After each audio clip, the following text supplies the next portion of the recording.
Good evening, everyone. On behalf of Devendra Mishra Institute of Statistics, Patna, I, Dr. Priyadarshini, extend a heartfelt welcome to each one of you joining us today for the Devendra Mishra Memorial Lecture held annually on 6th of July to honor the enduring legacy of late Professor Devendra Mishra, former head of the Department of Statistics, Patna University. Before we proceed, let us take a moment to reflect on the remarkable legacy of late Professor Devendra Mishra, sir, the former head of the Department of Statistics at Patna University. A visionary academician, Professor Mishra was instrumental in shaping the landscape of statistical education in Bihar.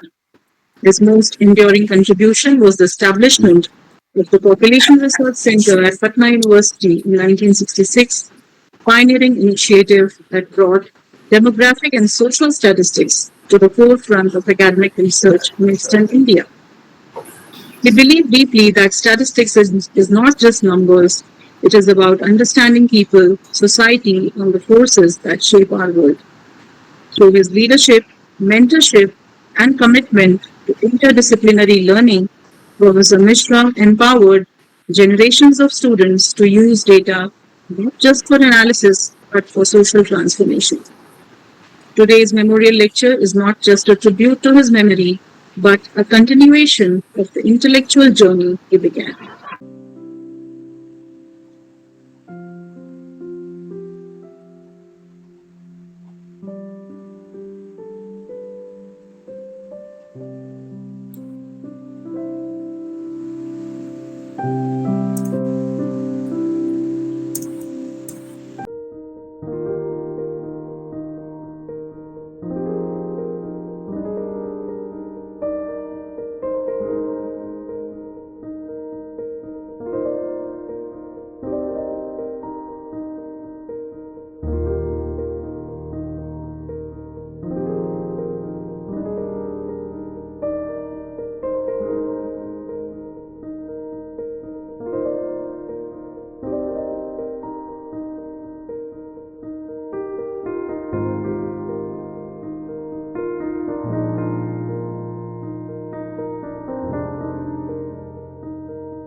So today's memorial lecture is going to be delivered by Dr. Sanjeeva Kumar Jha of the Statistics Department of the Northeastern Hill University, Shillong, Meghalaya.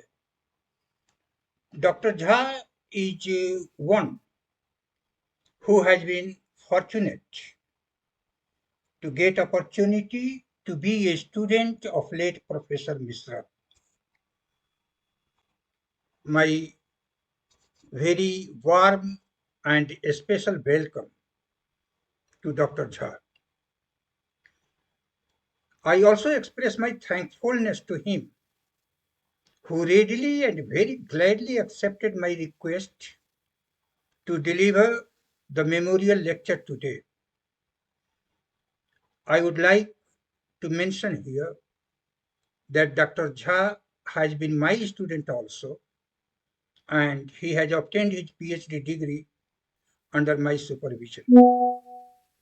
The topic of his talk today is statistical science over the years, the way I understand it. The topic seems to be very interesting, and I hope that all of us would enjoy it.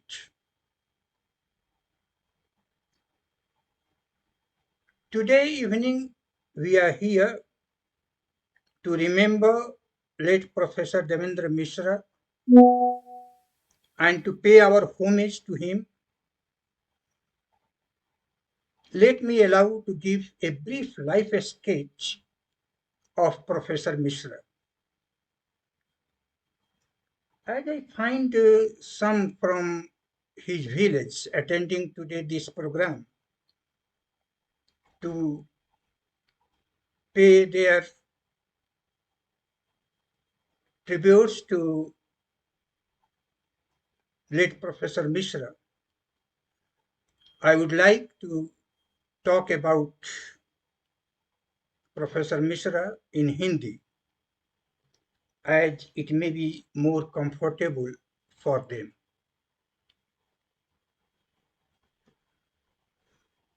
Professor Devendra Mishra का जन्म भोजपुर जिला के शाहपुर थानांतर्गत सोनबरसा ग्राम में 29 दिसंबर 1919 को एक कुलीन ब्राह्मण परिवार में हुआ।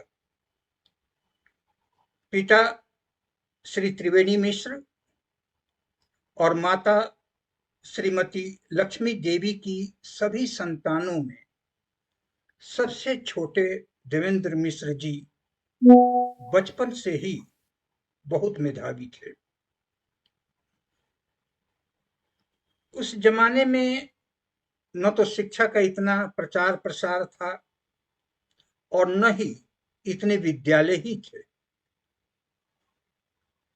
अतः प्रोफेसर मिश्र ने अपनी प्रारंभिक शिक्षा गांव के ही एक मास्टर साहब, जिन्हें सारा गांव गुरुजी कहा करता था, से प्राप्त कर मिडिल स्तर की शिक्षा शाहपुर मिडिल स्कूल से पूरी की। कलकत्ता विश्वविद्यालय से मैट्रिक की परीक्षा पास कर उन्होंने आईए और बीए की परीक्षा पटना विश्वविद्यालय से पास की। ये सभी परीक्षाएं उन्होंने प्रथम श्रेणी में काफी उच्च अंकों से पास की।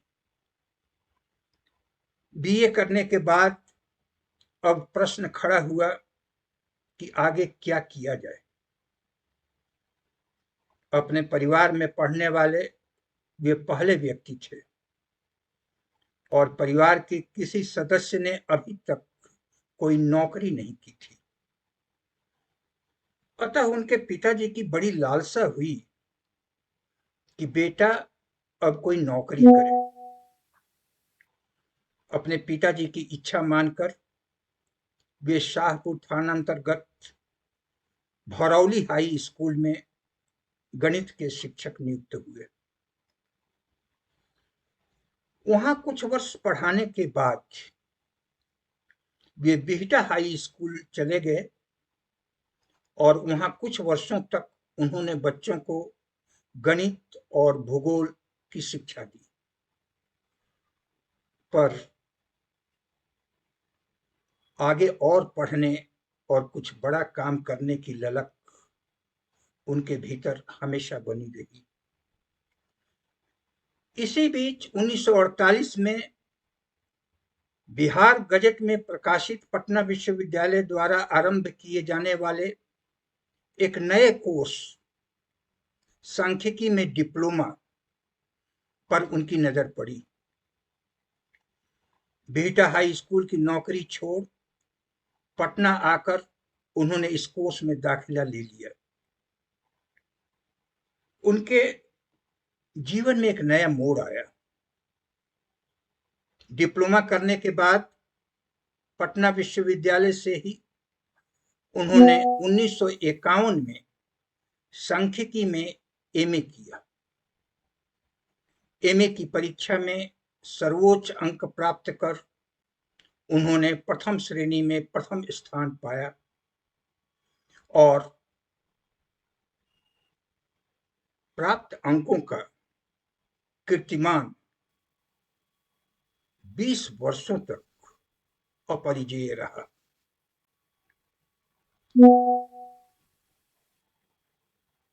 उन्नीस सौ 51 में ही उनकी नियुक्ति पटना विश्वविद्यालय में सांख्यिकी के व्याख्याता के पद पर हुई। अपनी प्रतिभा के बल पर देखते ही देखते उनकी गिनती विश्वविद्यालय के एक कुशल एवं मेधावी शिक्षक के रूप में होने लगी। 1957 में वे पटना विश्वविद्यालय की ओर से परीक्षा पर्यवेक्षक के रूप में त्रिभुवन विश्वविद्यालय काठमांडू नेपाल गए। उस समय त्रिभुवन विश्वविद्यालय काठमांडू की परीक्षाएं पटना विश्वविद्यालय द्वारा ही नियंत्रित होती थी। 1966 में वे रीडर हुए और 1972 में प्रोफेसर बन उन्होंने विश्वविद्यालय के सर्वोच्च शैक्षणिक पद को प्राप्त किया। अब तक एक सांख्यिकी वीर के रूप में उनकी ख्याति देश भर में फैल चुकी थी। विभिन्न विश्वविद्यालयों द्वारा समय समय पर व्याख्यान देने हेतु एवं अन्य शैक्षणिक कार्यों हेतु उनको निमंत्रण प्राप्त होते रहे। 3 बार कुल 15 वर्षों तक उन्होंने सांख्यिकी विभाग पटना विश्वविद्यालय के अध्यक्ष पद को सुशोभित किया। पटना विश्वविद्यालय के विभिन्न अकादमिक समितियों के अध्यक्ष एवं सदस्य के रूप में उनका योगदान आज भी याद किया जाता है। इसी बीच 1966 में उनके अथक प्रयास से सांख्यिकी विभाग पटना विश्वविद्यालय में जनांकिकी अनुसंधान केंद्र की स्थापना हुई, जिसका पूरा वित्तीय भार भारत सरकार के स्वास्थ्य एवं परिवार कल्याण मंत्रालय द्वारा वहन होता है। 1972 में बैंकॉक में हुए अंतर्राष्ट्रीय सम्मेलन में उन्होंने भारत सरकार के प्रतिनिधि के रूप में भाग लिया। पटना विश्वविद्यालय का दूर शिक्षा निदेशालय उन्हीं के ही कुशल नेतृत्व की देन है।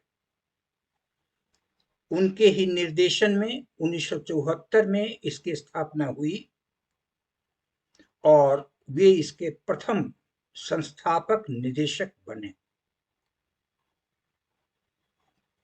उनके कुशल नेतृत्व में अनेक लोगों ने शोध किया और पीएचडी की उपाधि प्राप्त की। उनके विद्यार्थी आज भी देश और विदेश के विभिन्न भागों में फैले हुए हैं और आज भी उनके नाम का अलख जगा रहे हैं। एक विद्यालय शिक्षक से अपना कैरियर प्रारंभ कर शिक्षा के शीर्षतम पद पर पहुंचना और अपने विषय के विद्वान के रूप में देश विदेश में ख्याति प्राप्त करना, इसके वे एक बेमिसाल उदाहरण थे। शिक्षण कार्यों के अलावे वे अनेक सामाजिक एवं सांस्कृतिक संस्थानों से भी जुड़े रहे।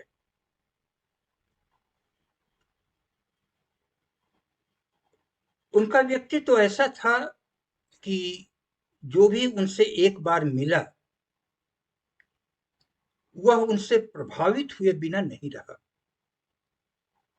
सादा जीवन, मधुर एवं मिलनसार स्वभाव, हर बात में विद्वता की झलक,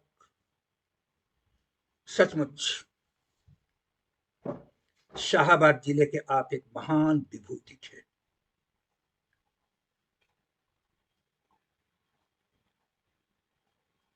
इतना सब कुछ प्राप्त होने के बाद भी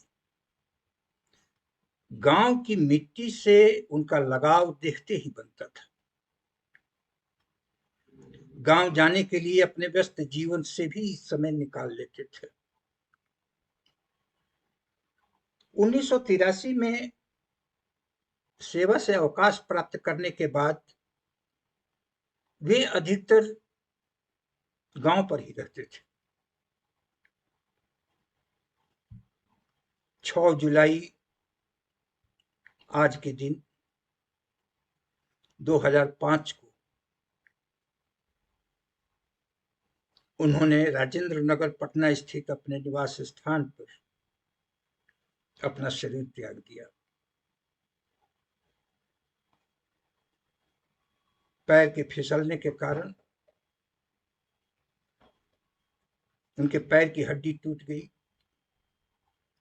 और उसी के इलाज के दौरान आपकी मृत्यु हो गई। एक संघर्षमय जीवन का अंत हो गया। शाहाबाद ने अपना एक रत्न खो दिया।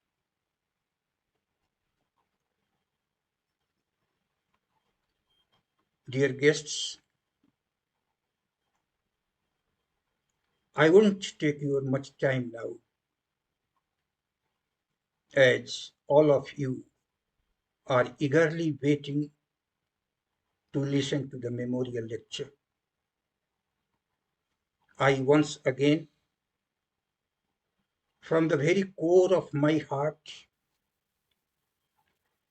extend my warmest welcome to all of you this evening at this memorial lecture. Thank you. Thank you very much. Thank you, sir, for that moving tribute to sir. It is now my privilege to introduce our distinguished speaker for this evening's memorial lecture, Dr. Sanjeeva Kumar Jha, former head of the Department of Statistics, Northeastern Hill University, Shillong. A scholar of great repute, Dr. Jha has contributed immensely to the field of statistical science through his academic leadership, research, and mentorship. Dr. Jha, our esteemed keynote speaker this evening, is a proud alumnus of Patna University. He completed his graduation in statistics from Patna University in 1981, followed by a master's degree in the same discipline from the same institution. In 1986, he qualified the UGC NET in statistics, marking a significant milestone in his academic journey. Dr. Jha began his teaching career in 1994 as a faculty member at the PU College, Mizoram campus of the Northeastern Hill University. He was awarded a PhD in statistics from Patna University in 2003, specializing in distribution theory under the guidance of Prof Amarendra Mishra. In 2005, he joined the Department of Statistics at Shillong, where he has continued to serve with distinction. He has also held the position of head of the department, contributing significantly to its academic and research development. Dr. Jha brings with him over 30 years of postgraduate teaching experience in the field of statistics. His primary areas of academic interest include probability distributions, statistical modeling, and spatial statistics. A dedicated researcher, Dr. Jha has successfully undertaken and completed nearly half a dozen research projects and has published extensively in reputed national and international journals of statistics.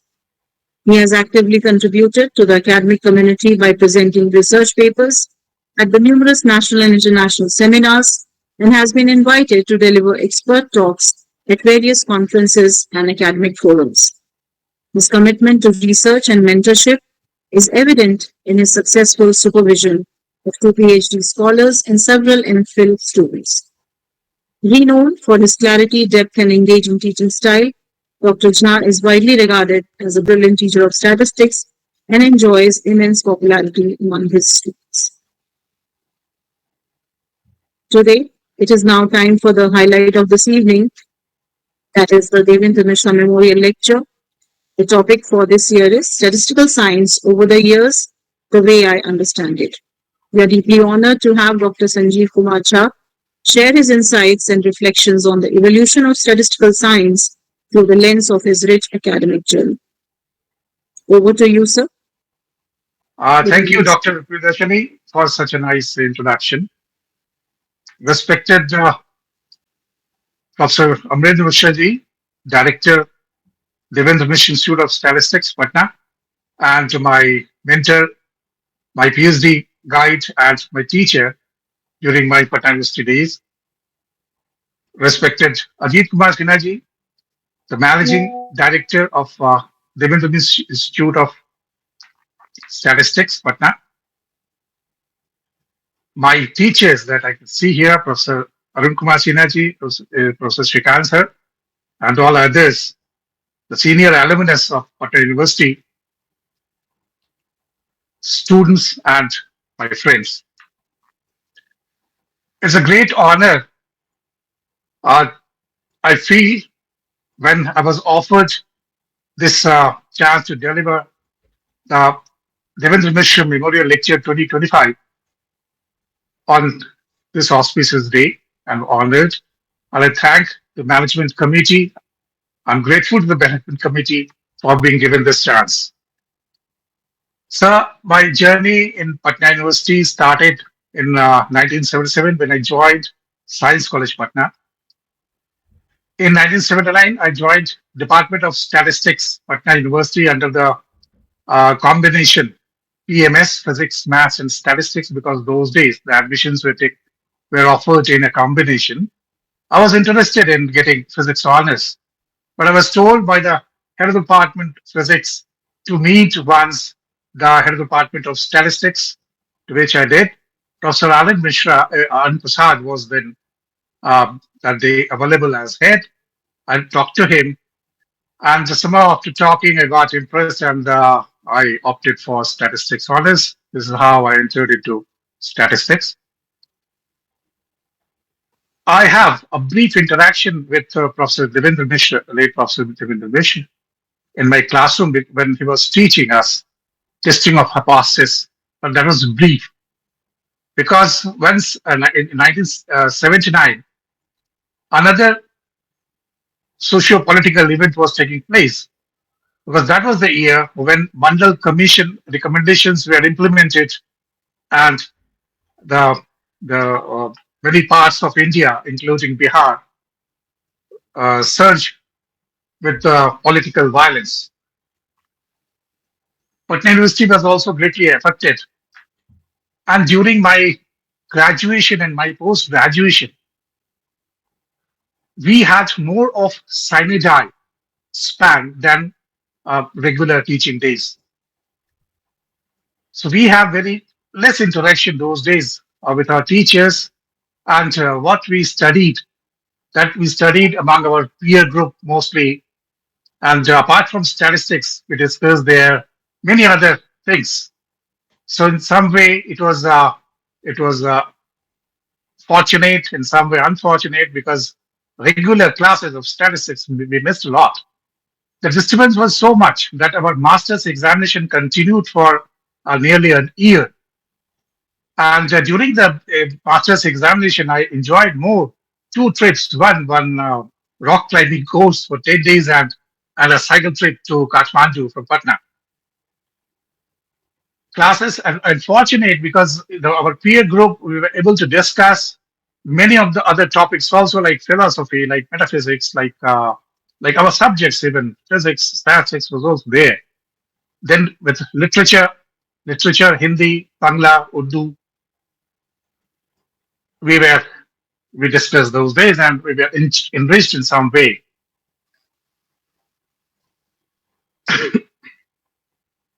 Well, uh,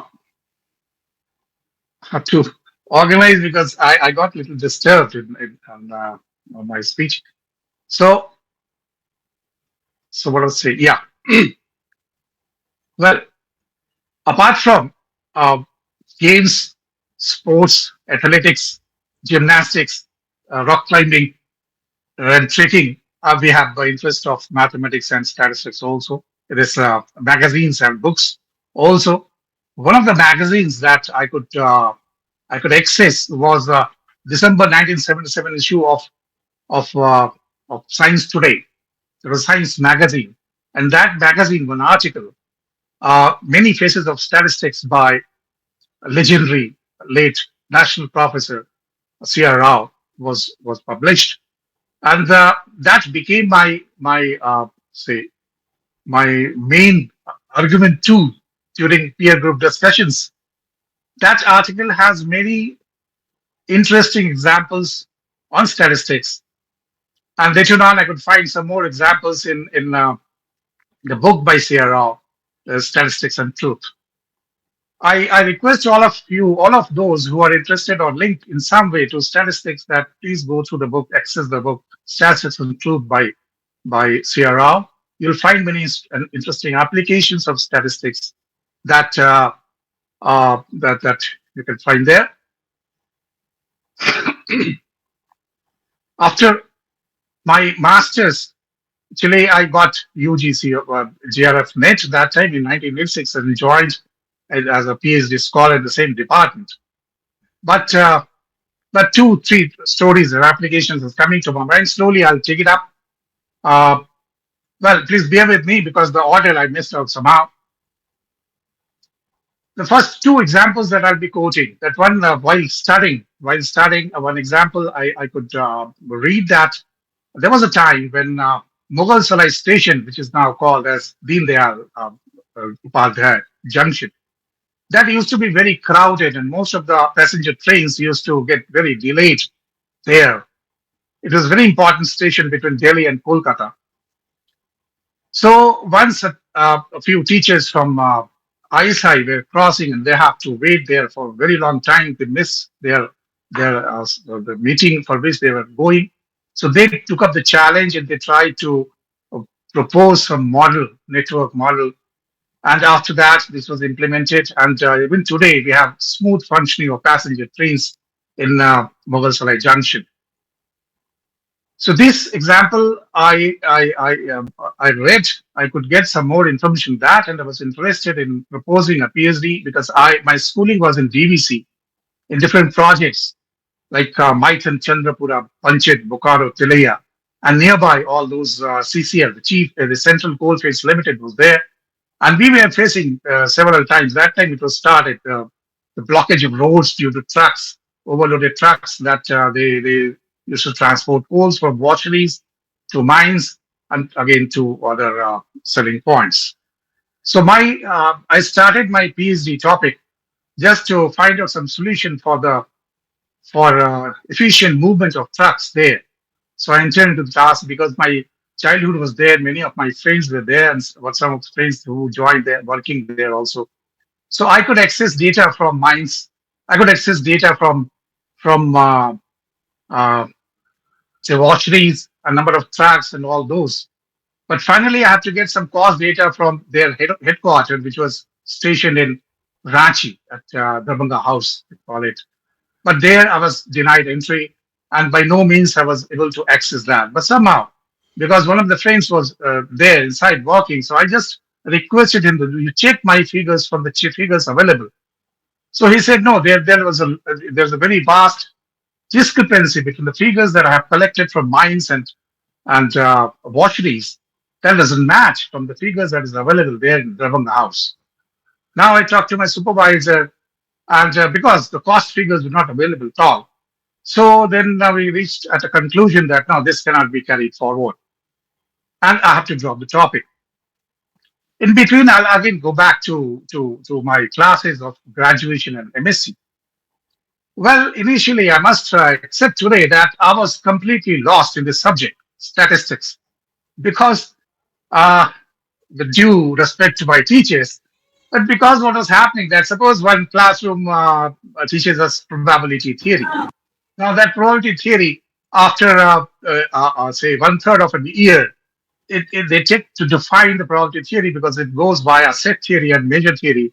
Then we have to learn all about this fields, sigma fields, and Godel fields, and then we come to a definition of probability.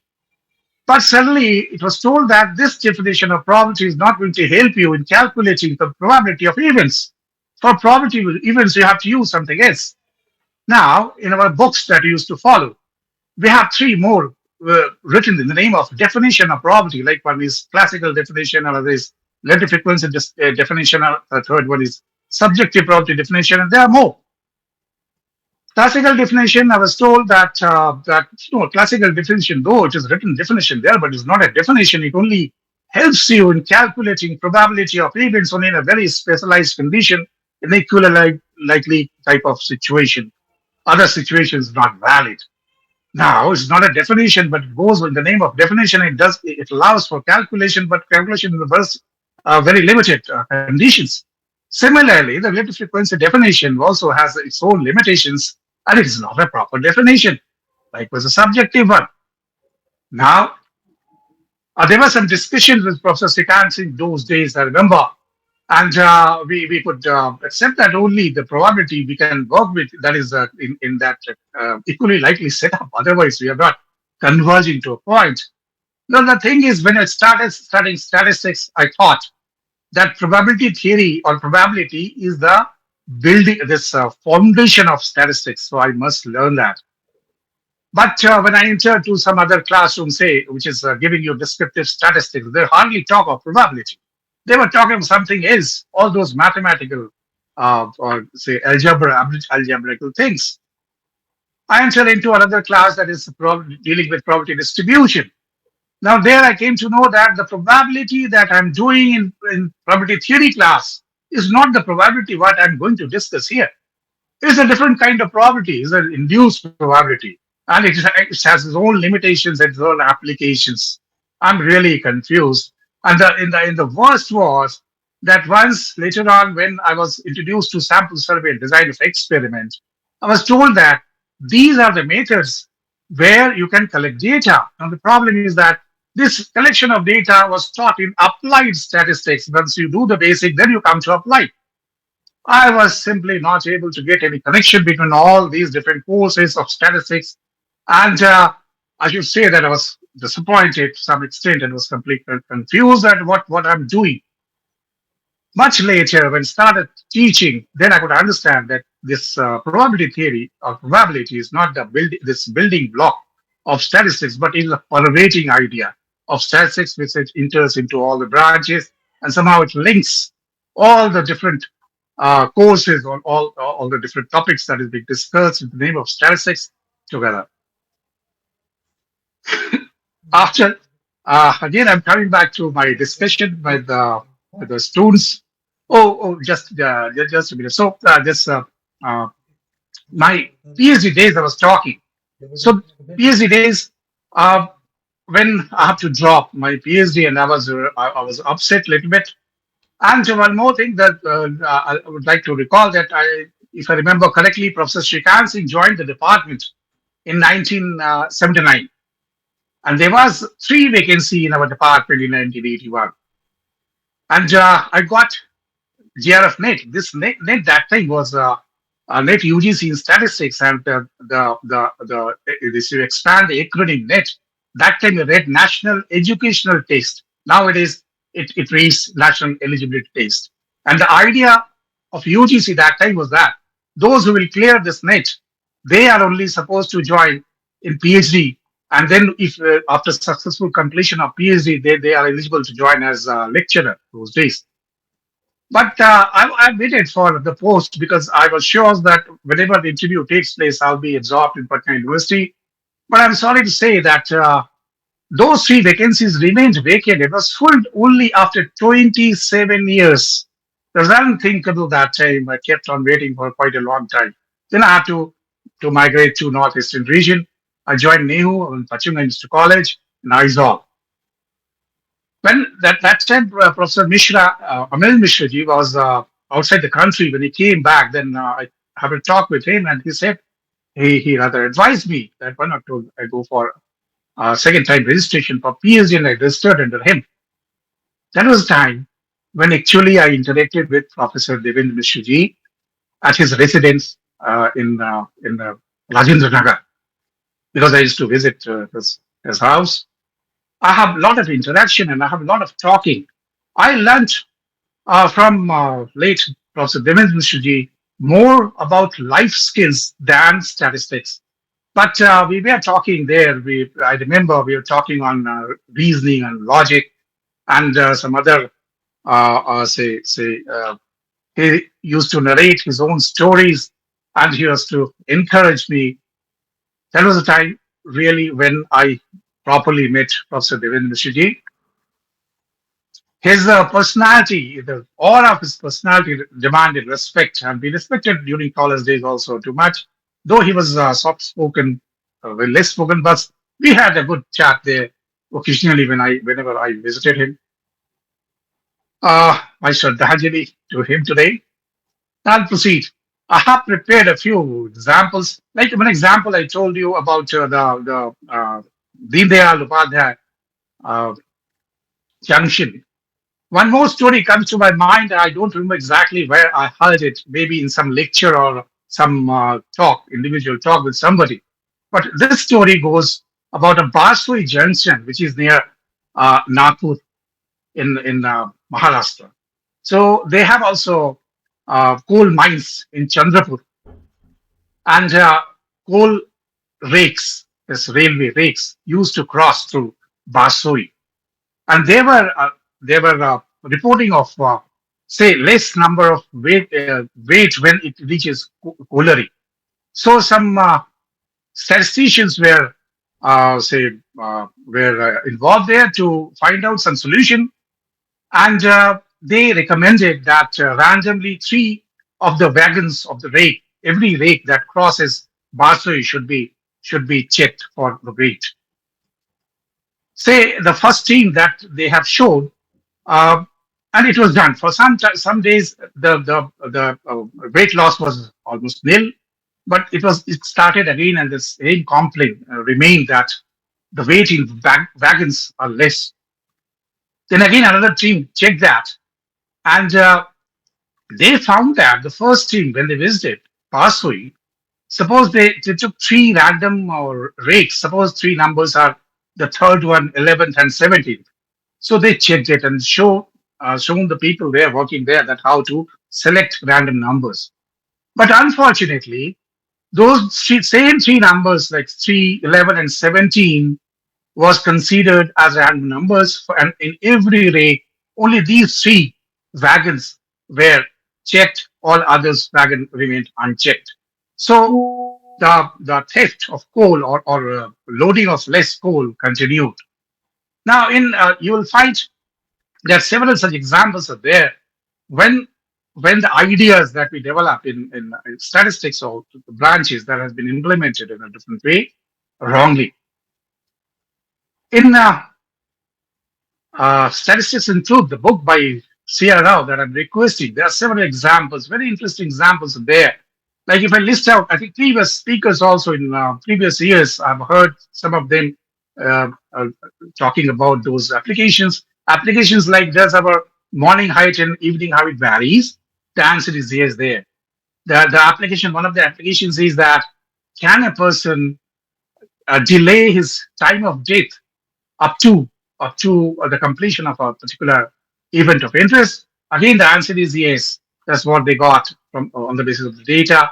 Then there was another interesting example about left-handed and right-handed coconut trees, and this example just to find a solution to the question that whether a tree being left-handed and right-handed is genetic, or it is based upon some environmental issues or environmental factors. The answer was that it is based upon environmental factors, and this whole story of this analysis is very interesting. I'll not be taking more these examples in details, but I want to take one example that about breeding ground of eel, which I followed later on also, and some new information I'll be giving you. So in this second this span of time, I'll just be talking about three interesting examples. Then I'll be shifting to some other things. Now, just let me present myself. So I'll just go to those three applications. The first applications, these three applications I'll be talking about. The first application I'll take up is common breeding ground for discovery of common breeding ground of eels. Second one, an application in judiciary that I found interesting. The third one, search for USS Scorpion. And the fourth one, the discovery of Higgs Boson. I'll be just talking on these three. Let me take the first one. Now, this is, of course, partially it is taken from the same book, Statistics and Truth by late Professor Sierra. Now, in the early 1920s, Danish biologist Jonas Smith of Copenhagen, Denmark, found that the numbers and measurement of vertebrae and fin rays of the same species of fish caught in different locations varied considerably. However, with eels, observe, he observed the same mean and same standard deviation of number of vertebrae in samples of eels drawn from all over Europe, Iceland, Azores, and Nile, Africa. He inferred that eels of all these different river systems come from a common breeding ground. Later, eel larvae discovered in the Sargasso Sea, far from their freshwater estuarine and coastal habitat in Europe and Africa. I'll just passing comment I'd like to make here. The Sargasso Sea is the only sea in the world which doesn't have any land boundary, and it falls, say, southeast of North America and northeast of South America. Bermuda Triangle also, or it covers the Bermuda Triangle area. Now, publishing his results in 1923, Smith foreshadowed the next century of research to understand how eels reproduce, describing his efforts as disappointment, alternating with encouraging discoveries and periods of rapid progress with other, during which the solution of the problem seemed wrapped in deeper darkness than ever. It was because it's a very large area that Europe, a little Okay. bit of Asia, and Africa, and in all these river systems, his proposition that all these eels, what is captured on this entire large area, they have a common breeding ground. So this was difficult to accept, but later on it was discovered and discovered in very recently, concluding this concluding evidence were obtained. The eels were captured, tagged with detachable satellite trackers, swabbed for DNA testing, and released back into the Atlantic Ocean from Azores Islands back in 2018-19. This is a recent one. Six seals reached the Sargasso breeding grounds months later with their satellite trackers still attached. Data from 15 other eels were collected along the way. The longest recorded straight line distance was 2,205 kilometers.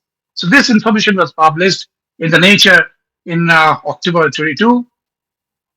So it was recovered. Now, my proposition, you see, uh, only the repeat simple बोलिए ना measures repeat like mean and standard deviation, अच्छा ठीक वो पूछा था एक these two suggested, or these two were instrumental for Smith to come to the conclusion that eels of such a large area they belong to, or they have a common breeding ground, which was very difficult to accept even in today's scale.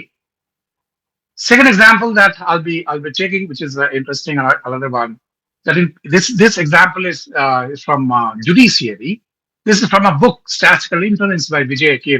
Rohatgi, published in Wiley Series of Mathematics, 1984 edition, page 65. You'll find this example there.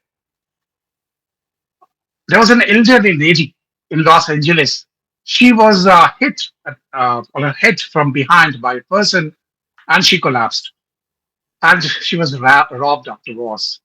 On the statements of the lady and some eyewitnesses, the police, these were the evidences that they got that the accused, they came in a yellow car, or the attackers came in a yellow car. There was an interracial couple, and the man has mustache and beard, and the woman has a ponytail and blonde hair, and that was an interracial couple. So in the lower court, they captured one couple.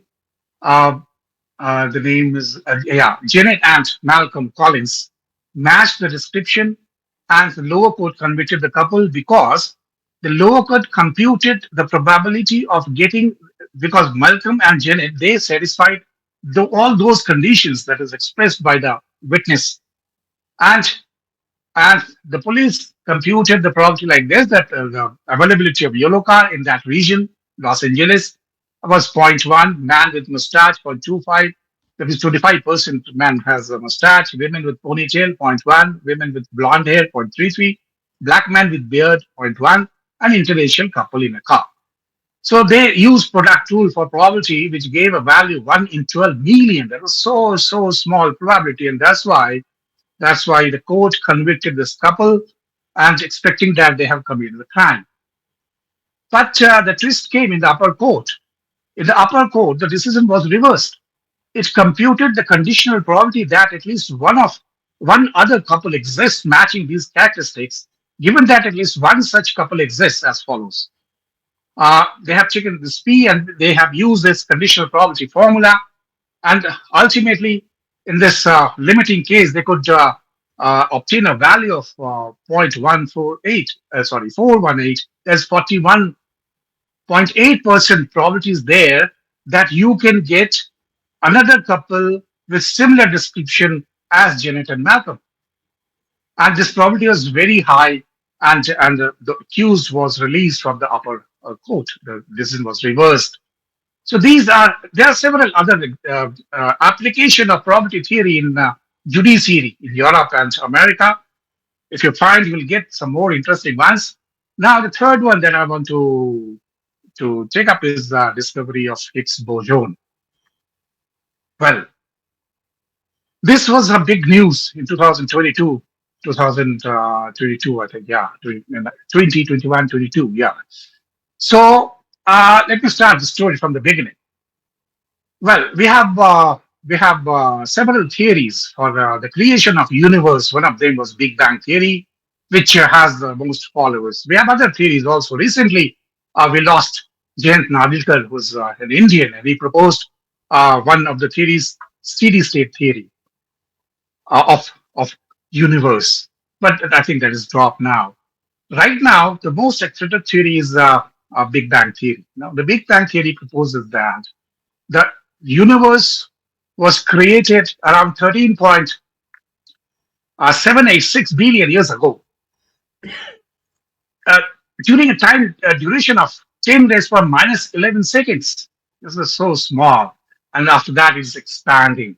We have many evidence that of the expanding universe, which supports Big Bang theory. In that, the most important problem was that how weight or mass is being obtained. For this, one theory came contradicting the other views that time by proposed by Peter Higgs and others in 1964, that they proposed a new kind of field that fills the entire universe and gives mass to all elementary particles. Now, Higgs boson as a particle is a very heavy particle, and it has many unique properties. One is that it has zero spin, no electrical charge, no strong force interaction, no loss of mass in its disintegration. You see, it's very interesting to know that whenever two particles interact, they disintegrate or they fuse, there is a loss of mass.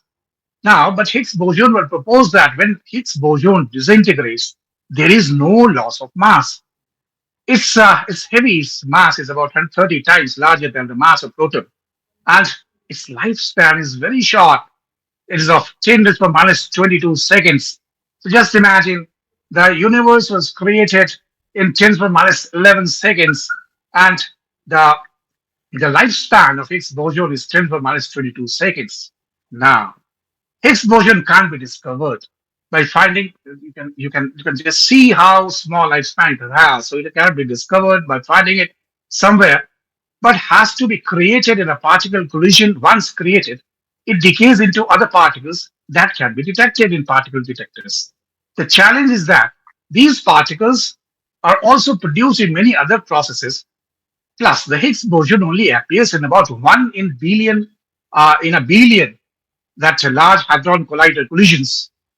But careful statistical analysis of enormous amounts of data uncovered the particle's faint signal in 2012.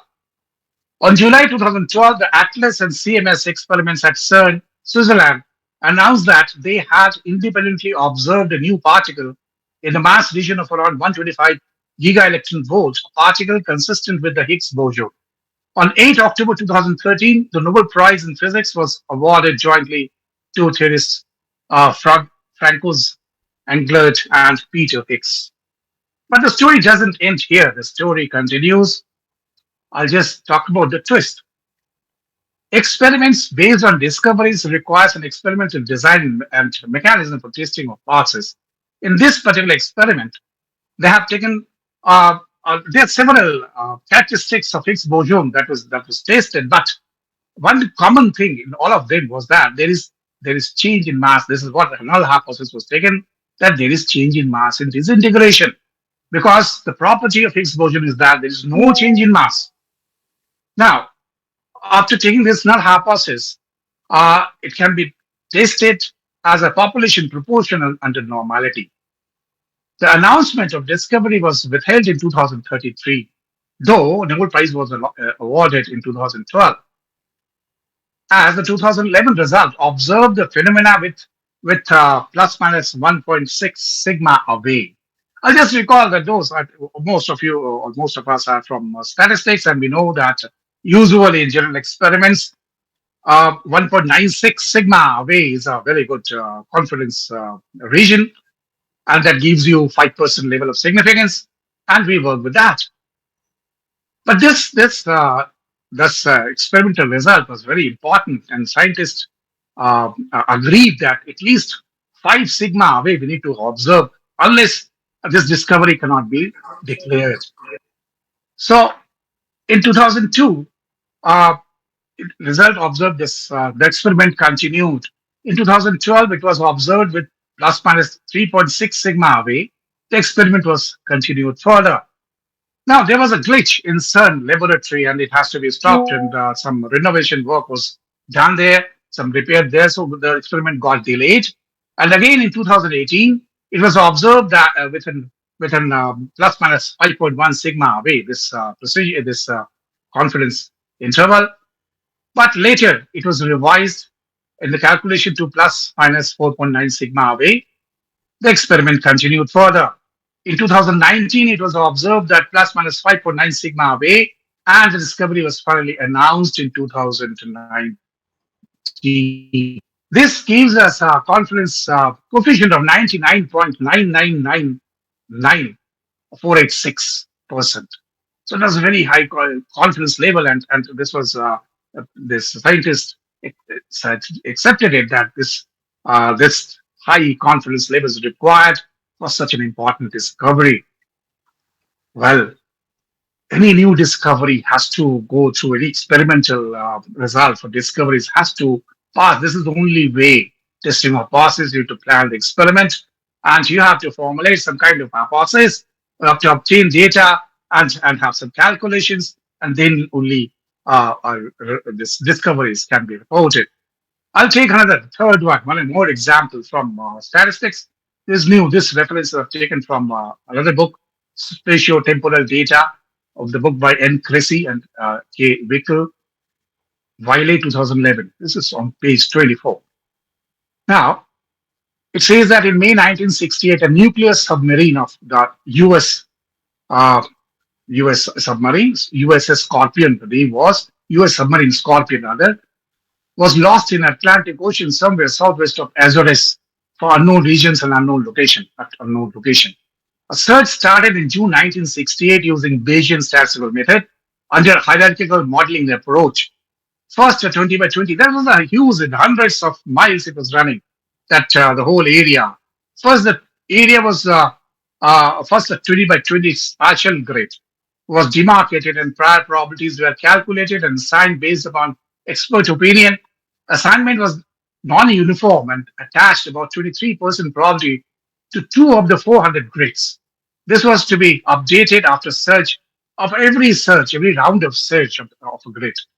Now, detection probabilities were calculated collectively by scientists and engineers, and they were in the hierarchical modeling framework. It was done as a conditional probability, Zi, that we are able to search the submarine, we are able to find the submarine, submerged submarine in a particular grid. And given that, why is that? This is a true state that submarine is in a particular grid. Now, Zi by a given yi has been assumed as Bernoulli distributed with yi pi. This distribution, they are assumed to be independently distributed, and yi has been taken as a Bernoulli with pi I. That's a true state. Now, in October 1968, it was found in October 1968, and was located within 260 yards of the edge of the grid box with the highest initial prior probability. So, this is a Bayesian approach of hierarchical modeling. This the help in searching the submerged USS Scorpion. A similar methods were used when in 1966 by US military for successful recovery of hydrogen bomb lost in the Mediterranean Sea after a mid-air collision between US Air Force B-52 bomber and KC-135 refueling tanker over Spain. Now, during this 1966 collision, uh, there were five bombs there, five hydrogen bombs were there. So four fell down on ground, only one was lost in the sea. And it was challenged to discover that, and similar kind of method was used, and they were able to recover it successfully. Now I'll take a little more deep dive. I'll like to be a little more involved in my talk. I'll be coming to this thing. I like to talk on reality versus representation of reality. I like to combine all those. You see, I think why not to start from the beginning. We, the Homo sapiens, we evolved around 3,25,000 years ago, somewhere in the Nile Valley, Africa. Around 1,50,000 years we stayed there, and we started dispersing, and we started dispersing the last during the last 1,75,000 years. And during this short span of time, 1,75,000 years, we have covered every region of Earth, and we are using every square inch of available land mass as well as the water. We have we have exploited the Earth so much so that almost all the life forms have become endangered. Now, why so? What was so special about us, the Homo sapiens? We have the special in us was our wisdom or intellect, that intellectual capability, storing it, processing things, storing and then updating our information and further processing. So somehow we got this ability, and and we what we call we started developing. But I'll just like to put you in the uh,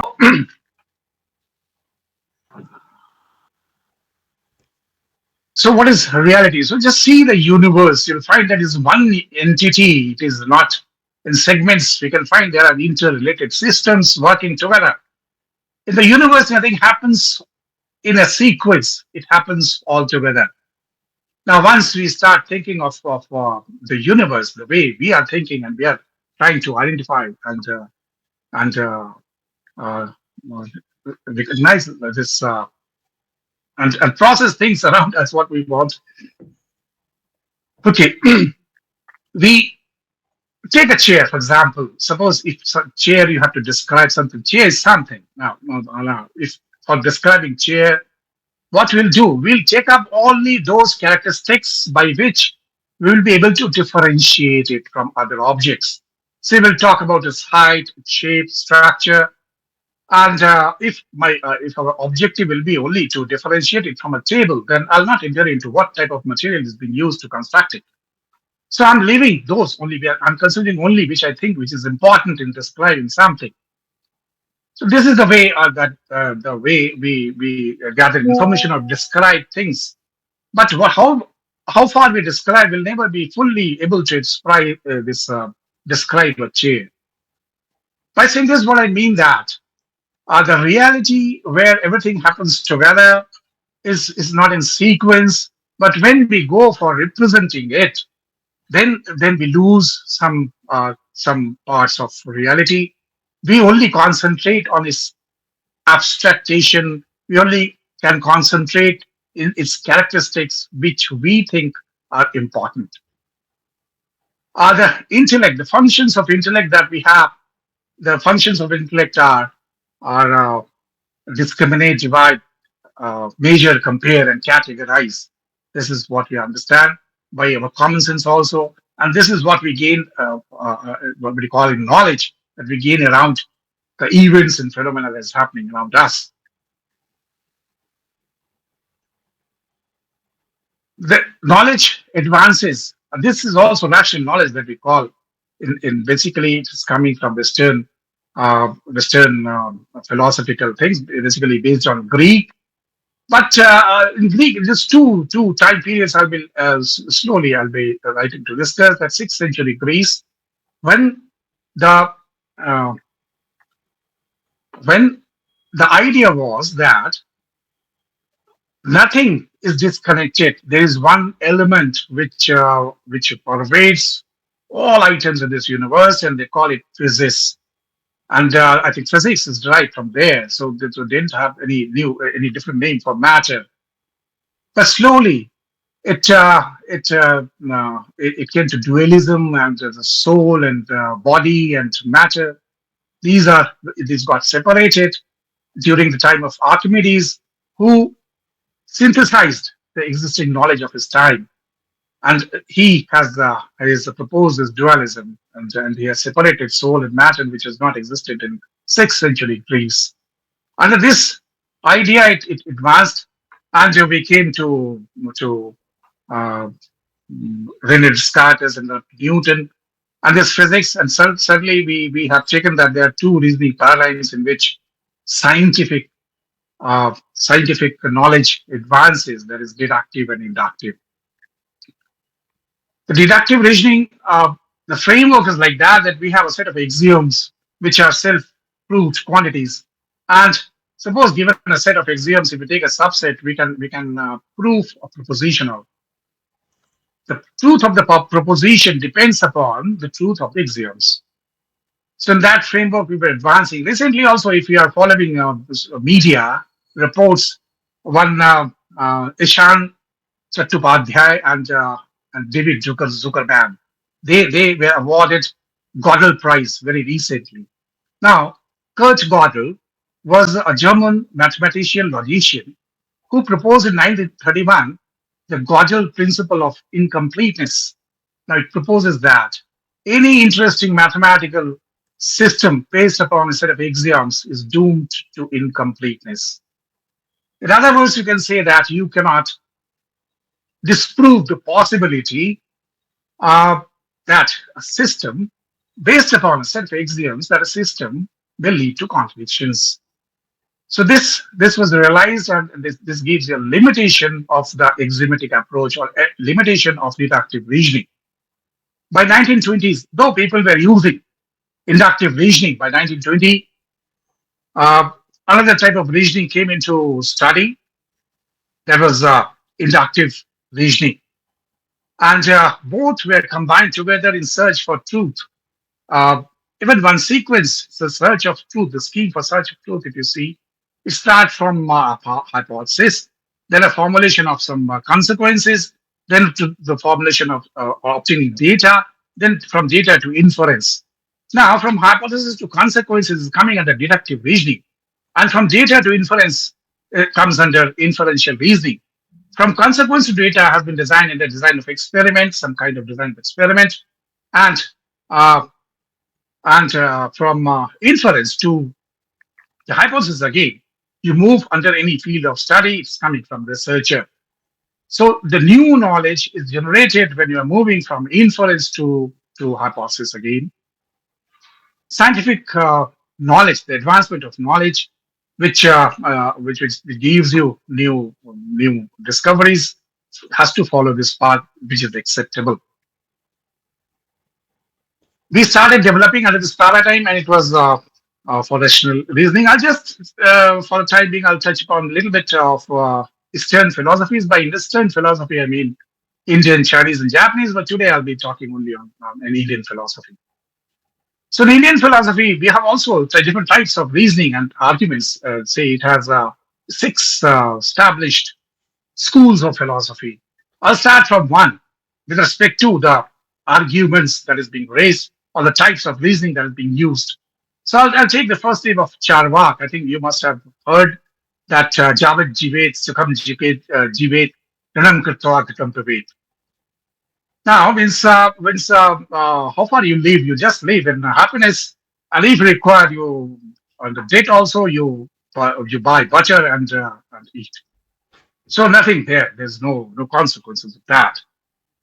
Actually, Charvak uses only one type of reasoning, that is deduction, that's observance. So what he could observe, he says that reality is only that you can observe, nothing beyond that. Next comes uh, Buddha.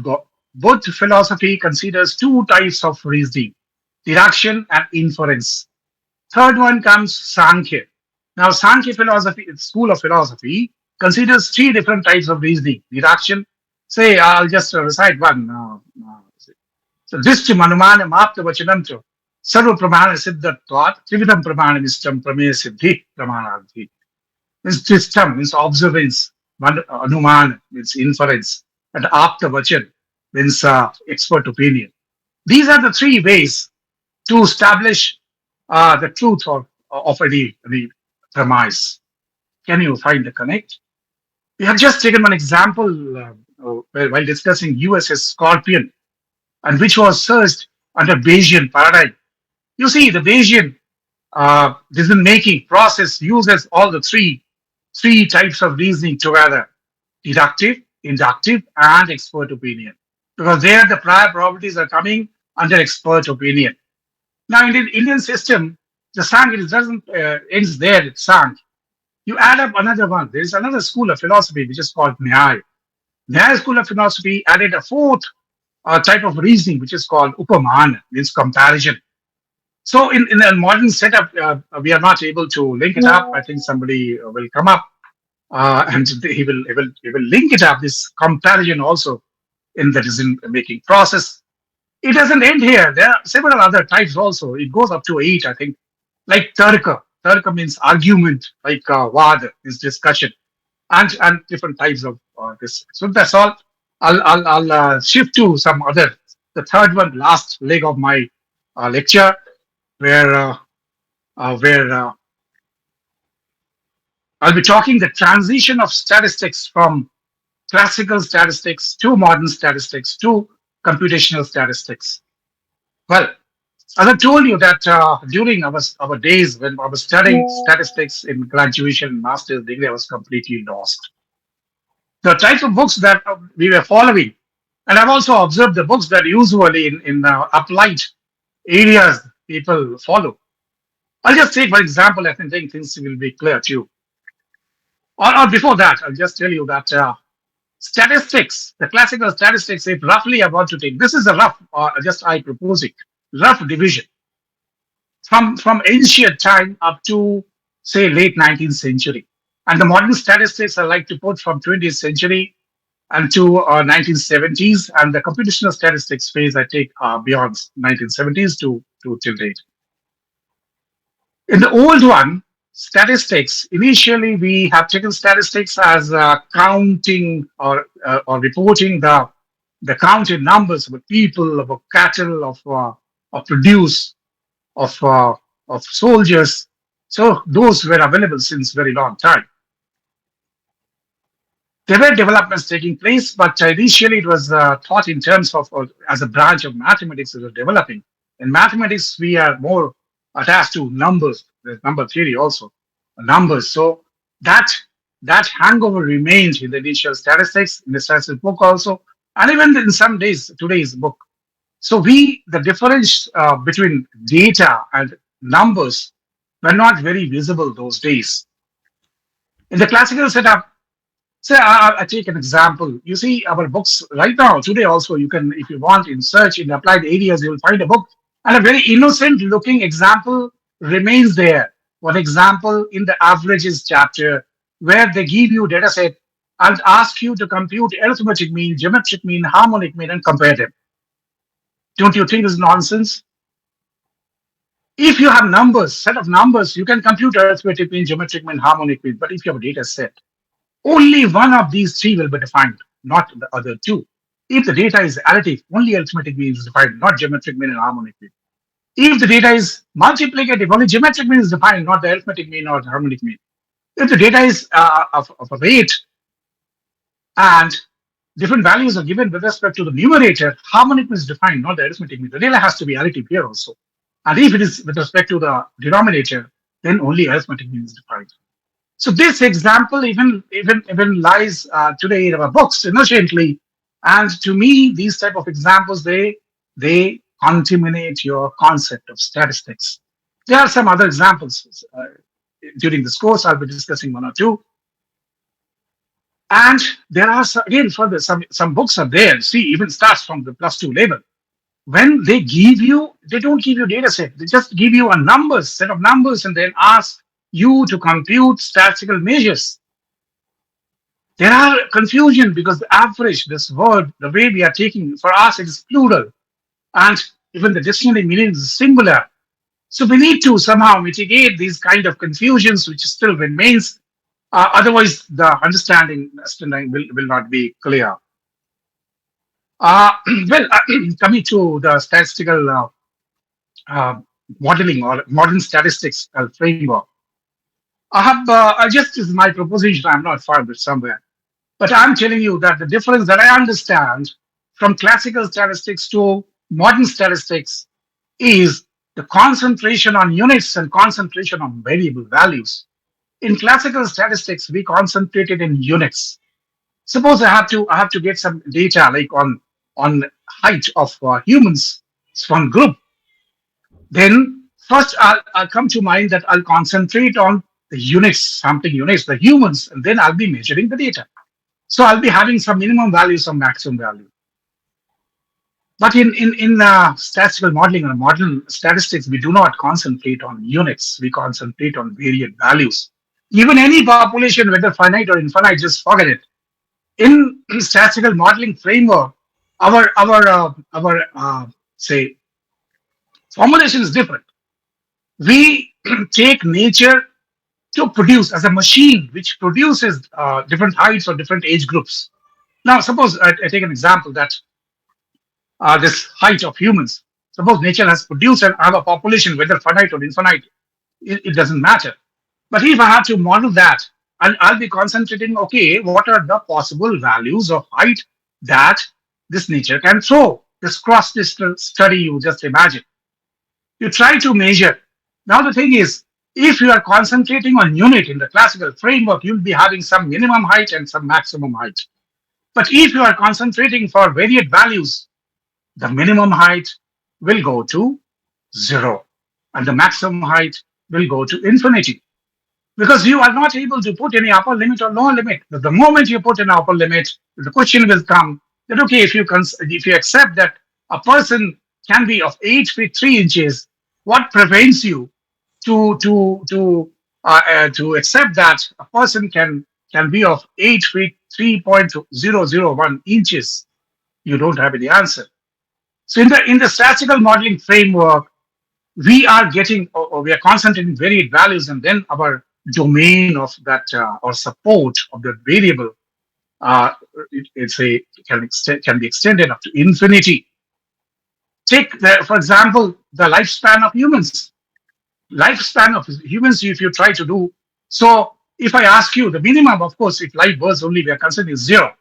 But if I have to put some upper limit to the lifespan, can I get from somebody, some of you that who can guess what should be the maximum height of maximum lifespan of humans? Any answer from your side? 70 years, sir. 60 to 70. 70. Okay, 70 is quite less. You see, recently also we have one Padma Shri. If I remember the name, it is the Baba Shivanand from Varanasi, who died recently in April at the age of 128 years. So 70 is very low because you will experience around you. Even Sir's age was 85. So 70 is not acceptable. Can you put any other who can give it a try? Well, I'll tell you. What is the problem? Yeah. Okay. I'll tell you what is the problem. Even if you think of putting an upper limit of 150 years that we have not experienced one, the same problem will arise. That if you accept 150 years, why not 150 years and 1 second? And you will not be able to put an upper limit. And so you have to keep it open. You see, the infinity always doesn't mean a very, very, very large number. It also means that you are not able to put any bracket to that, a limit to the upper limit. So even the lifespan of humans is 0 to infinity. You think this way. You are thinking in statistical modeling framework. You're thinking in modern statistics framework right now. So the lifespan of houseflies is also 0 to infinity. The lifespan of stars is also 0 to infinity. The lifespan of elephants is also 0 to infinity.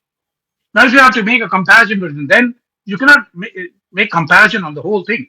But one advantage we got that if we are taking this as varied values, we can represent them using some mathematical function, like the function which goes from 0 to infinity, like say gamma, like say exponential, all those distributions that we're using. So the mathematical modeling approach or the modern statistics allowed us to study the population or to structure the population as a mathematical function. And we started developing this framework. We have both in our books. You'll find examples from both, from the classical approach, from the modern approach. Like one example I'll be giving you. The most used or misused tool of research methodology is regression. You just take the formula, is the smallest formulation of regression.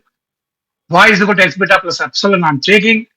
In the classical framework, we take it as we put the assumptions on error that expectation is zero and variance is fixed sigma square for each values of error epsilon r.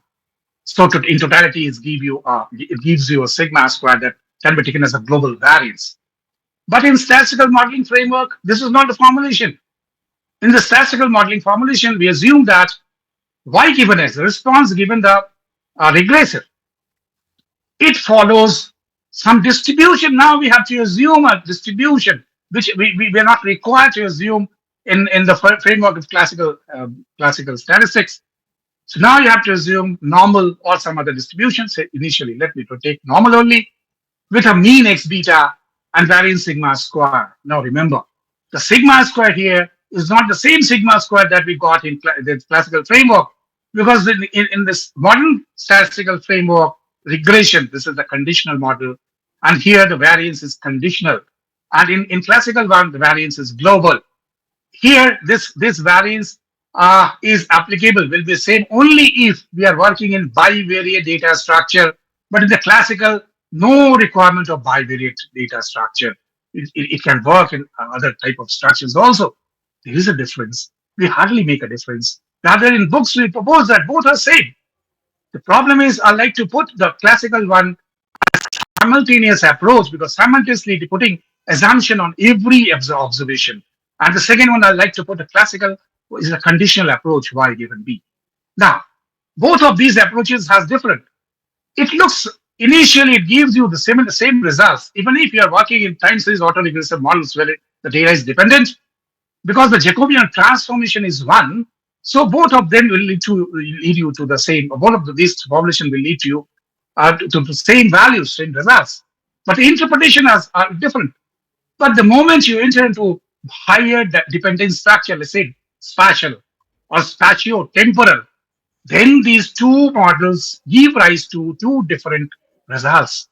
Interpretations are of course different in all the cases. Now, then they don't keep this, then the distinction comes in.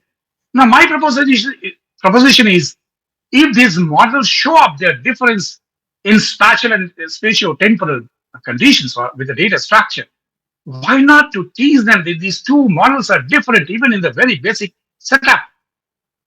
Well, one more argument has been given that not it is not possible to actually we are putting some distributional assumption in the classical framework even for normality of the error, because we have to construct a confidence interval. Well, in this computational statistics way, do we require this assumption? We don't require. We can, whether the data is dependent, the data is independent, we can construct a confidence interval using bootstrap. Say for dependent data, but you just put the dependent structure there and you sample when, like in time series autoregressive model of first order, given the immediate next or immediate the preceding or succeeding, the data are assumed to be independent. You capture on this, and then you can say this independent framework you can generate. You can do bootstrap. You can construct the confidence interval. So there is no harm. Now, in regression, this conditional framework has its own advantages and disadvantages. Now, in sciences, like in statistics also, or in physics, in sciences we prefer conditional model. But in economics or some other applied areas, social sciences, they prefer the classical model. We carry forward with both of them, but we hardly concentrate on what differences there, what advantages are there. This though it is more scientific because it has a mathematical treatment, the modern statistics. But in modern statistics, you see, we concentrated or we focus more on the mathematical development of the things, and here our assumptions are much more, which has made our application very very restricted. Then what we do it for some small area, and then we expand it to larger. Just we close our eyes that okay, if it is valid for this small set, it may be valid for others. You see, most of our results are concentrated in exponential family of distributions. Few results are there in location scale family, and we are difficult to expand it. But we are applying it. The maximum likelihood framework we apply. Why do we ignore? Because there, mathematically, this ignorance. Uh, we can ignore it and we can solve it. There are very easy ways now. That this easy ways has started after the computational statistics after 1970s, when we have access to desktop computers and we can write codes, we can write algorithm to solve many difficult problems which otherwise was not previously not possible. Even see the application of Bayesian was made very accessible after computers were accessible to us, and how simple it is to generate data even using a Markov chain Monte Carlo and taking expectations of that what we are using. We are using many complicated data structures these days, which was earlier not possible. But we have a resistance from this, from the modern statisticians. Still, they are more concerned with theoretical developments. They don't. They simply they are a little bit shaky in accepting this algorithmic base because the question is always there. If it fails in some condition, what happens? Well, I have taken in all many limited conditions where it was not, it was reported as not possible. Take even examples of I have done regression of Cauchy regression. Now, the thing is, Cauchy expectation doesn't exist, so you cannot think of a regression. But all such distributions which lead to infinity, if you truncate, expectation exists. So just allow the code to curtail, to truncate the distribution, both the sides at a very, very large difference when the student probability is very less, and I was able to perform even Cauchy regression. Any regression examples or data set that comes to me very difficult, there's no problem. I have used, I have done it using the method of genetic algorithm developed method. It's differential evolution. I've used this method for more than 500 data sets, and in different scenario, I never failed. But yes, this question is there that if in one case you fail, then what happens? I was able to construct, you hardly find in research papers that simultaneous confidence interval using Fisher, what was that? Using Mahalanobis distance. Using Mahalanobis distance. I did it using, say, using machines, which otherwise is very, very difficult to find out. Now, I did it, started doing papers around 1914, 15, but the program that I was taking that was available in one of the Munich repository. It was written in Fortran, but fortunately, I learned Fortran in my college days, and I started using it. And I used to send my papers because I thought that okay, I was able to resolve most of those limitations, but I got a lot many rejections. I I got or I succeeded in publishing papers based upon this differential evolution only once this differential evolution package was available or made available on our platform. When I started using it, I'm getting published. I don't know why from this the program which was in public domain was not acceptable. There are so many questions. So some questions are very difficult to understand. You see, another frustrating thing in our subject areas when you are trying to develop.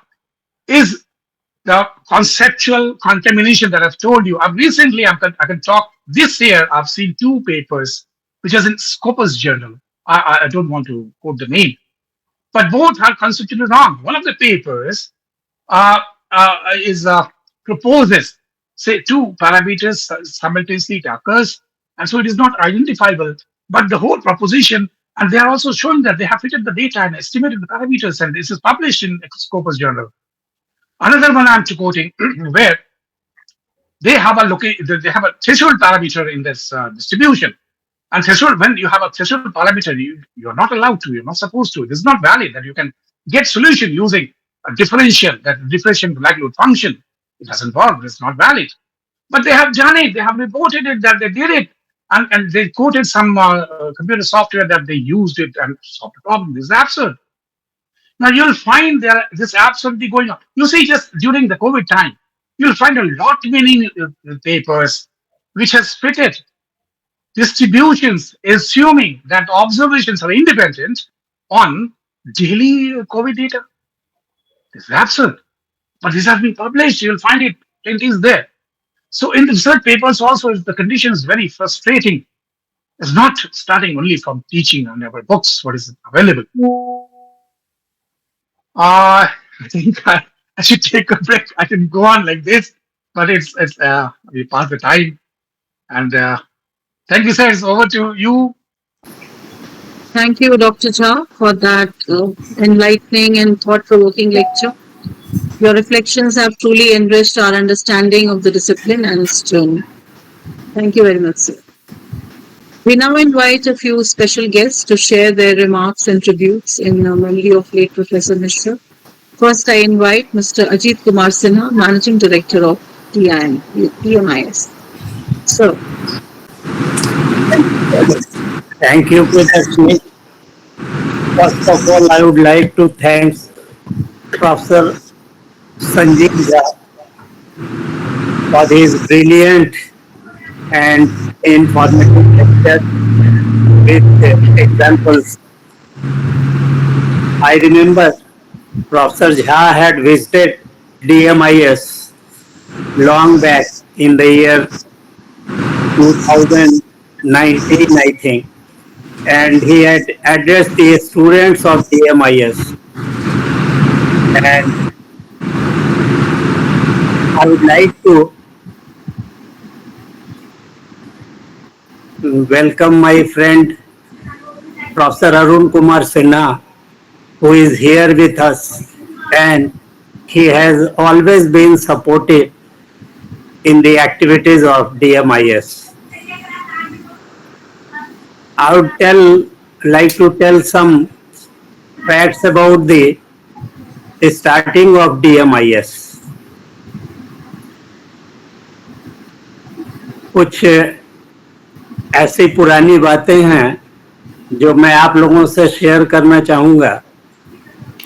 Most of you must have visited DMIS, which is situated in Dharara Kothi Lane, Naya Tola, Patna at Lakchar. Just in front of my house, Professor Devendra Mishra was living in the year 56-57. So from my very childhood, I had the opportunity of having his affection and blessings. और इसके बाद जब हम लोगों की शिक्षा प्रारंभ हुई, स्कूली शिक्षा, तो संयोगवश मैं और प्रोफेसर अमरेंद्र मिश्र दोनों ने अपनी स्कूली शिक्षा पटना कॉलेजिएट स्कूल से प्रारंभ की. आज के इस प्रोग्राम में कुछ और भी पार्टिसिपेंट्स हैं जो हमारे सहपाठी थे. प्रोफेसर अमरेंद्र मिश्र के अलावा अभियंता नारायण रमन और शायद हमारे फैकल्टी प्रोफेसर रमाशंकर ने भी स्कूली शिक्षा पटना कॉलेजिएट से ही प्राप्त की है। तो हम लोगों की सेवानिवृत्ति के बाद प्राय हम लोग मिला करते थे, कभी प्रोफेसर अमरेंद्र के घर पे और कभी हमारे निवास पे, और ये बातें होती थी कि सेवानिवृत्ति के बाद अब क्या किया जाए। तो इसी संबंध में बात करते हुए, जिसमें कभी कभी प्रोफेसर रमाशंकर भी आ जाया करते थे, तो हम लोगों का विचार हुआ कि पूरे पूर्वी क्षेत्र में सांख्यिकी का कोई ऐसा संस्थान नहीं है except Indian statistical institute at Calcutta, जहां पे सांख्यिकी की का कोई कोचिंग, रिसर्च और टीचिंग और इवन डाटा एनालिसिस, इन सब कार्यों के लिए कहीं कोई इंस्टीट्यूशन हो। तो प्रोफेसर अमरेंद्र की सेवानिवृत्ति के बाद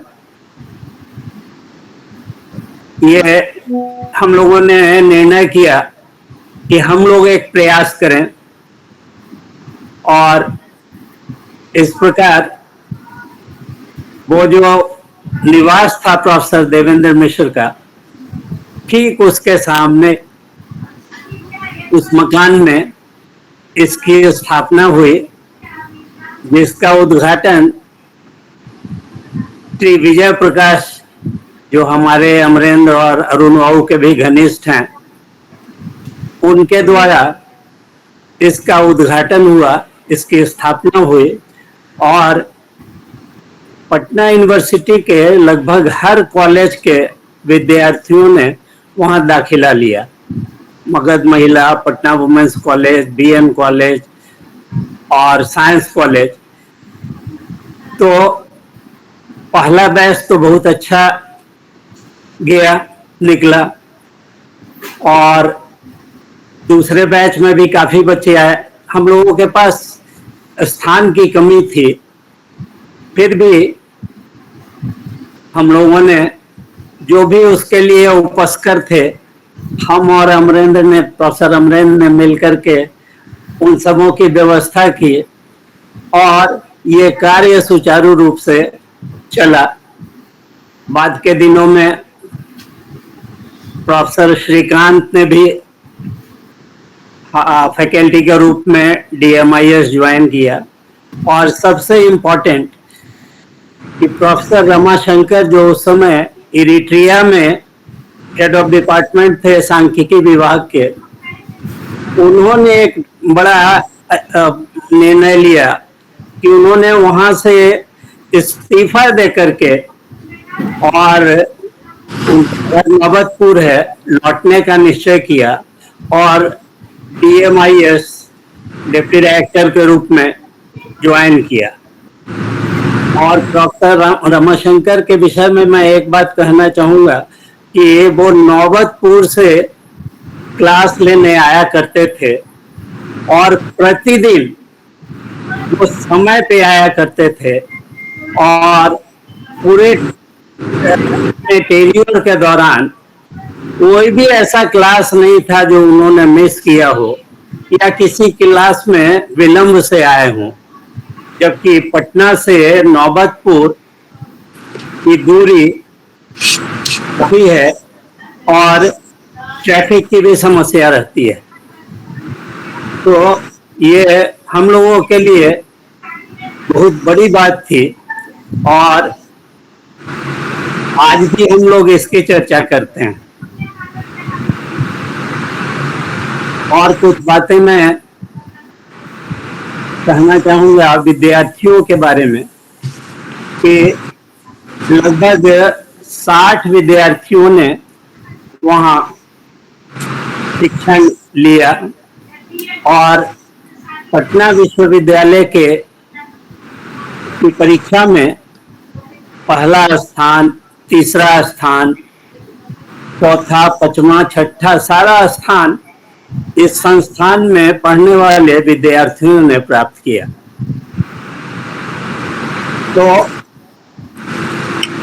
काफी अच्छे से शिक्षण कार्य चल रहा था और उसी समय हम लोगों ने देवेंद्र मिश्र मेमोरियल लेक्चर भी शुरू करने का निर्णय लिया और पहला जो उसका व्याख्यान था वो पटना यूनिवर्सिटी के तत्कालीन vice chancellor professor Arun Kumar Sinha, जो आज हम लोगों के बीच पार्टिसिपेंट के रूप में हैं, उन्होंने दिया था।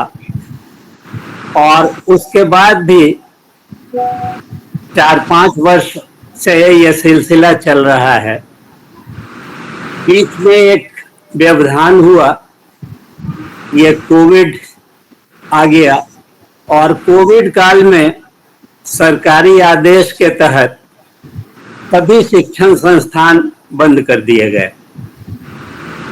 उसमें हम लोगों को भी अपना संस्थान बड़े दुखी मन से बंद करना पड़ा और उसके बाद कुछ ऐसी परिस्थितियां हुई कि पटना से भी हम लोग बाहर आ गए। हमारे मित्र प्रोफेसर अमरेंद्र बेंगलोर में अपने पुत्र के वहाँ सेटल होने के कारण जाना पड़ा और मैं भी कभी चेन्नई, कभी विदेश और कभी पटना, इस तरह तो स्थिर नहीं रह सका।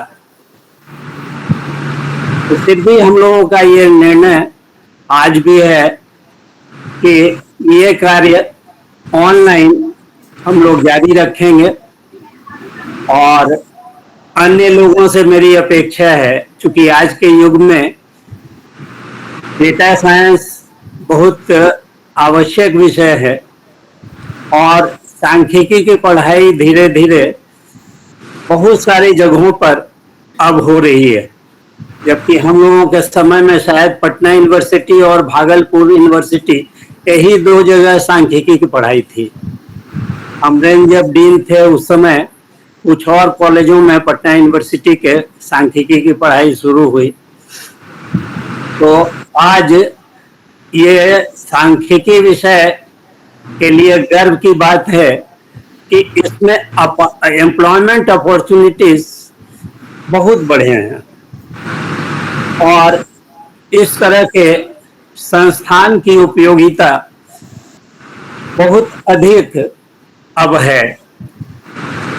तो मेरा आगे के जनरेशन जो विद्यार्थी हैं, पार्टिसिपेंट, उनसे मेरा आग्रह होगा कि वो आगे आएं और हम लोग जो नहीं कर पाए वो टेक ओवर करें, आगे ये कार्य जरूर चले।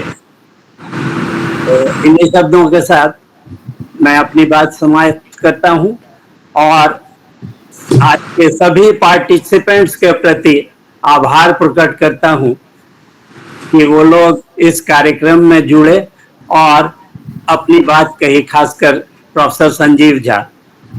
धन्यवाद।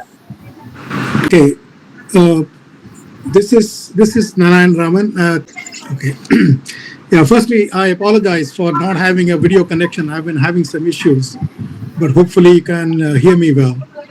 And firstly, I'll start by saying that it was a very perceptive talk from Dr. Jha that we had today on the importance of statistics, not only in addressing the real-world applications and its historical evolution, but interestingly for me, also its philosophical overtones. So that's something that I certainly want to pursue to see as to where that could lead. I'd just like to add a few words to that. In my role as an educator and more recently as a consultant, and in the role of a consultant, I have not been involved directly in statistical tools development myself, but I have been a user of that. So certainly I have seen a lot of applications where statistics has provided tremendous insights. Dr. Jha talked about representation of reality, and that basically leads to modeling. And that was one area where I think I was involved quite a bit as a consultant. So any model basically starts with the role of data, and I don't need to emphasize because I think everybody knows the importance of data. What I would certainly like to add is that while we had relied largely on intuition in the past, data is getting increasingly important. But what we are seeing now, especially with AI and other technologies coming in, is how data is actually reinforcing or modifying the insight that we had. I don't think the role of intuition or insights have gone away, but they have been refined and they have been very sophisticatedly honed by having data. And that is where statistics comes in, that the way you treat data, the way you handle this data has to be done very carefully so that the modifications that you make to your intuition are properly directed. And technologies, again, such as artificial intelligence and all things like prompt engineering, etc., rely heavily on your ability to provide it good, clean data.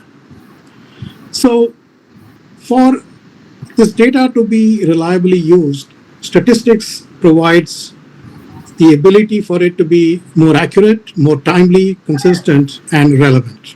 Okay. Poor quality data would lead to costly errors. So what does statistics do? It actually covers the entire life cycle of how you treat the data, starting from data entry. It does data validation, it does sampling, what would be the proper sample size, etc. It estimates missing data. There's something that people have not recognized many times, but sometimes crucial data is missing and you have to be able to do this interpolation at times with the proper data. Then it also does data consistency checks, making sure that the data for the same phenomenon that you're getting from multiple sources are internally consistent with each other. It looks at the reliability of the sources. Are we getting replicable? Are we getting repeatable data? It also does, interestingly enough, data profiling, and it is helping with the root cause analysis. So what is it doing essentially is that it is covering the entire life cycle of data. But I would argue that it does something more than that. It's not just a taker. It's not that you throw data at statistics and wait for the numbers to come. Statistics can be used in a much more proactive way. And some of the things that Dr. Jha mentioned about Bayesian updating is one way in which you can use data through statistics in more proactive ways so that the strategies that you come up with in business, for example, are not just reactive. Those are proactive. Those are methods, those are strategies that you can use to enforce better competitiveness. So again, the focus of statistics from an application point of view is getting to be increasingly more proactive. And I think, in my opinion, that's a very positive development. That's all I had to say. Thank you for the opportunity. Thank you, sir, for sharing your remarks. Now, to offer the concluding remarks, we are honored to welcome Dr. Ramashankar, former head of the Department of Statistics, Assam University, Silchar. So we look forward to your reflections, sir. Good evening to one and all. My respected Professor and Guide, Professor Amarendra Mishra, sir, Professor Arun Kumar Sinha, Professor Sirkan Singh, and my senior colleague and teacher, Professor Sanjeeva Kumar Jha, who was the speaker today, and many, that is the senior colleagues and friends. It was a very wonderful lecture, and in fact, it is a nice initiative through the Devendra Mishra Institute of Statistics to bring together not only the statisticians, the people working from different fields to interact, share, learn, and you can express your feelings. In fact, some of the interesting facts that Professor S.K. Jha has presented today is about his experience, that how he perceived statistics from his student life to till date.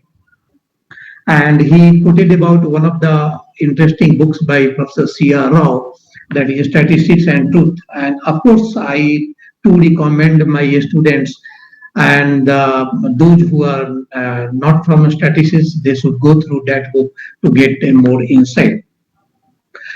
Of course, statistics, I always used to say that statistics is the most useful, beautiful subject, but at the same time, it is the most misused subject in the world due to ulterior motives.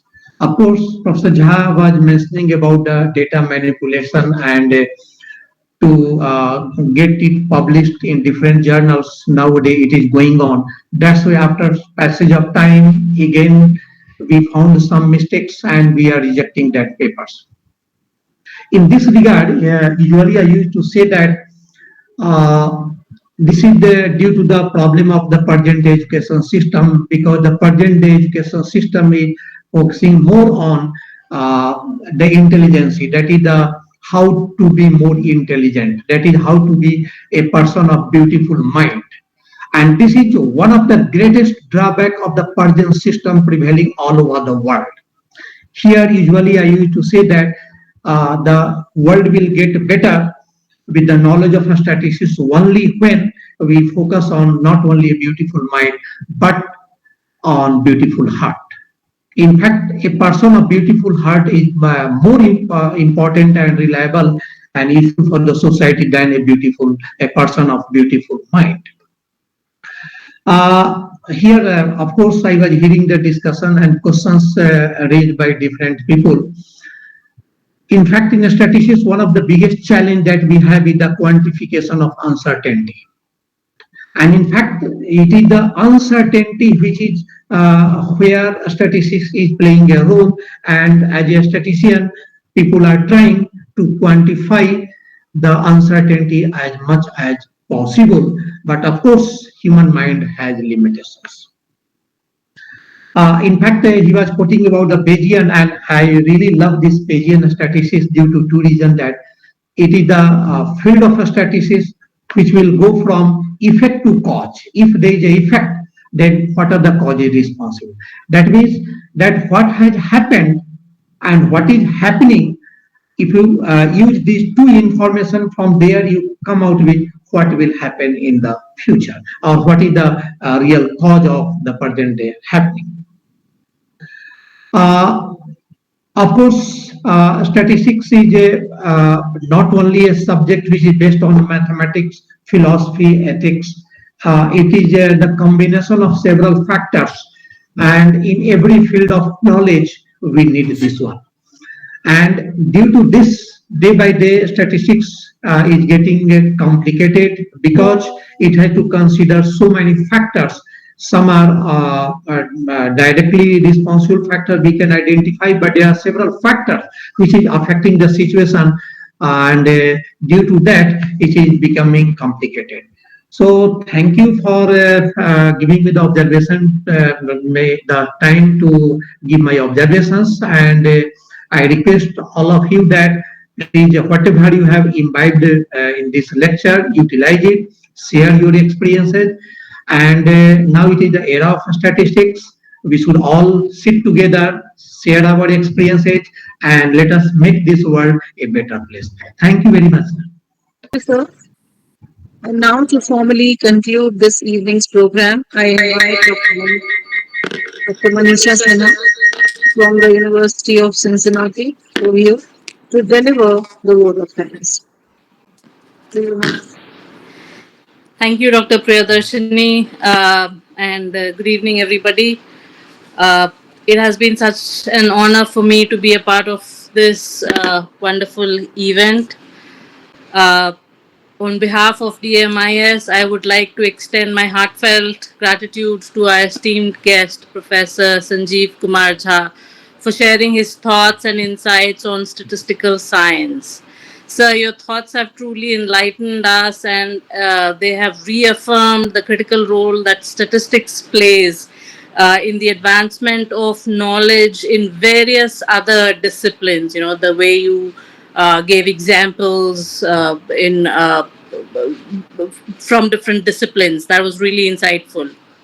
I just want to make a very small point that we now live in an age where artificial intelligence has emerged recently, and from a layman's perspective, it can be said that AI is nothing but based on the ability of machines to process data, and that is now being dubbed as intelligence, which is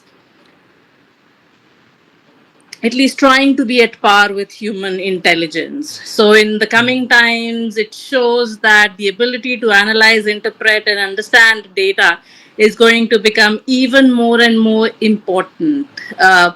We uh, at the beginning of the 21st century, we talked about computer literacy as being critical. And I feel like now data literacy is something that is going to be a decisive factor in, students' careers, their growth, and ability to make sense of this data driven world that we are now a part of. So, it's critical that we continue spreading awareness about statistics, statistical tools, uh, the importance of using the right tools for the right purposes, and warn people against the misuse of statistics for various ends. I teach courses in political science, and if you think about data and statistics, it's often handled by people who rarely understand it well. Statistics in the hands of politicians and bureaucrats and policymakers can be such a huge influence for a vast section of the population. So, uh, I cannot emphasize enough the importance of this critical field, and my sincere wish is to see DMIS continue this mission of teaching, research, and data analysis in various ways. And I hope that this institution will flourish and continue the legacy of Professor Devendra Mishra in various ways. I would also like to thank a few other people. Sincere thanks to Professor Priyadarshini for introducing and for conducting the affairs of this event. Professor Dr. Ramashankar, you've been a part of this organization from right the beginning, and as we've already heard that your contribution has been of critical importance. I would also like to thank Dr. Arun Kumar Sinha, former VC and Professor of Statistics at Patna University, for his continued support and guidance to DMIS. Dr. Vivek Verma from Assam University, Silchar. Dr. Moon from Patna Women's College. Anjum Khatunji, Pankaj Dwivedi ji, Dr. Ashok Kumar Jha from Physics Department, Patna University, KP Singh ji, Jayavardhan Sinha ji, Vishwajit Shukla ji. I'm just trying to make sure that I have not missed anybody. So, this organization has been able to do whatever it has accomplished so far. And that is not much, I would say, with this cooperation and support of a lot of people. And I hope that all of you will continue to support and help this organization continue its mission of research, teaching, and spreading awareness about statistics in various ways. And finally, I would like to thank each and every one of you, people who were mere participants. Narayan Ramanji, for your insightful thoughts. I'm sorry, I forgot to mention your name. So, each and every one of you for making the time to be with us today and helping us keep the legacy of Professor Devendra Mishra alive. Your participation has been instrumental in making this event a success. Thank you, everybody.